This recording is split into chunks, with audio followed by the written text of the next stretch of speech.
ATN zone door didn't go off. The National Weather Service in Pueblo has just activated the emergency alert system as a test.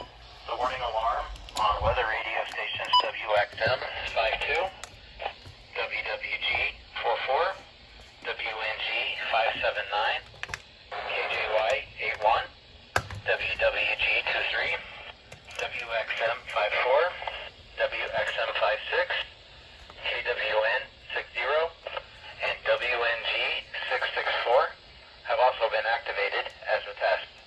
During potentially hazardous weather situations, broadcasters and officials participating in the emergency alert system and those with specially built weather radio receivers are automatically notified of the hazard by the preceding digital code and warning alarm. Tests with the digital code and warning alarm are now normally conducted by the National Weather Service every Wednesday between 11 a.m. and noon. If hazardous weather is threatening near or the normal test time, the test will be postponed to the first good weather day.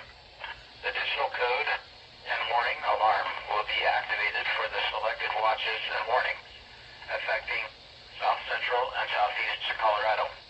For more information on the coverage areas of our 9 transmitters, go to our website, weather.gov/Pueblo, and under local information, click on NOAA Weather Radio.